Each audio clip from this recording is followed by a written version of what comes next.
Hello, everyone. This is Monica from earthwise.live. And today I would like to share a few thoughts about the current energies of the time. Now, I was listening to a podcast this morning from Linda Giese, who's doing a fantastic job in empowerment of overcoming your fears and your limitations and to step into your highest potential.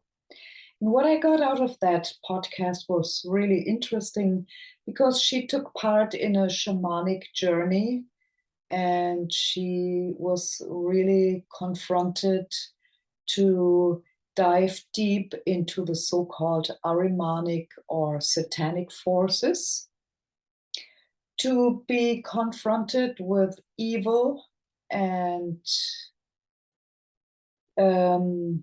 this is a process that we have to all undergo now if we want to find a solution that is really sustainable and is going to bring us through this time.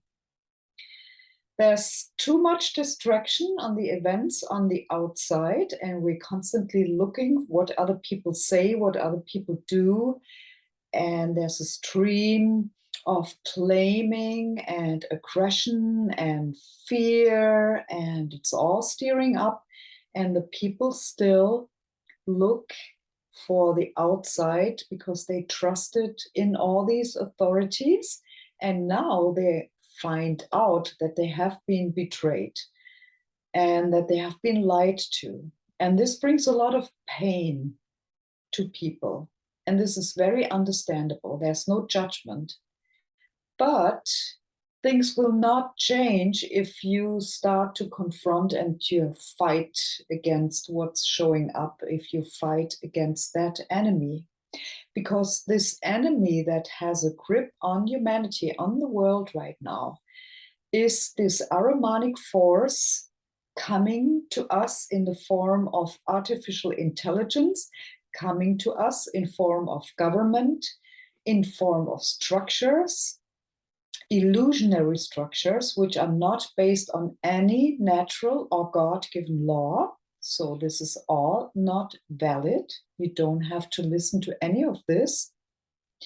But it really also shows us how much we have been so used to live in that limited program, in that matrix, in that program, in that simulation. It's in the spiritual teachings, they tell us about Maya or the illusion. This is a world of illusion, and this is the training we need. This is the understanding we need from a higher consciousness that we are free divine human beings and that we are such powerful creators. And what has unfolded in the last 2 or 3 years now is not worth being human. Has nothing to do with humans. When I go outside and when I see what's going on right now, and there's hardly ever do I meet a human being that's really coming from the heart, that's radiating, that's full of love and joy. There has been a big attack. There has been a big numbing down and lock out and lockdown of humanity, an assault and attack. But this could only happen because there already was something really not right. There was something foul. There was something already so traumatized and so weak and vulnerable and really diseased, sick.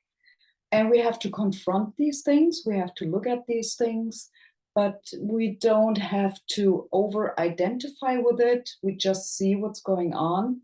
And then we see, how is it still affecting me?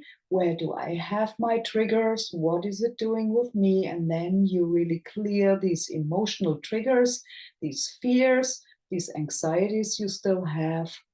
And from there, we can have a good chance, if everybody's doing their so-called shadow work, from there we're going to have a good chance to come over this overtake, this tyrannical overtake But first, we have to free ourselves, each and every one of us. Otherwise, we're going to have another kind of communism where everybody is equal and just the same, marching in the same line, in the same order, having to say those same things.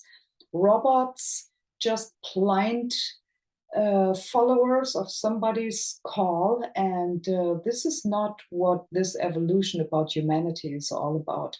This is not in the sense of the creator. And I hope that you agree with this. And yeah, we all have our triggers still, and we still have to do a lot of homework.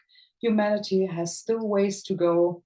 So-called Aquarian golden age is still, it's still a way to go.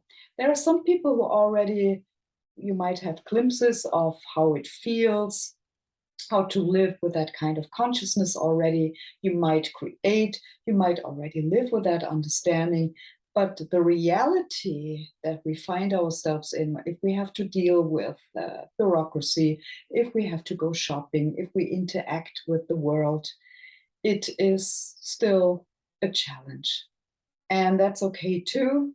And I hope that you can find a method that works for you. For me, Kundalini Yoga really works. And it helps a lot to overcome these old programs, habits, programs. The work of Dr. Joe Dispenza is also very helpful to create a new mind, to lose your mind and to become a new person, a new version of yourself.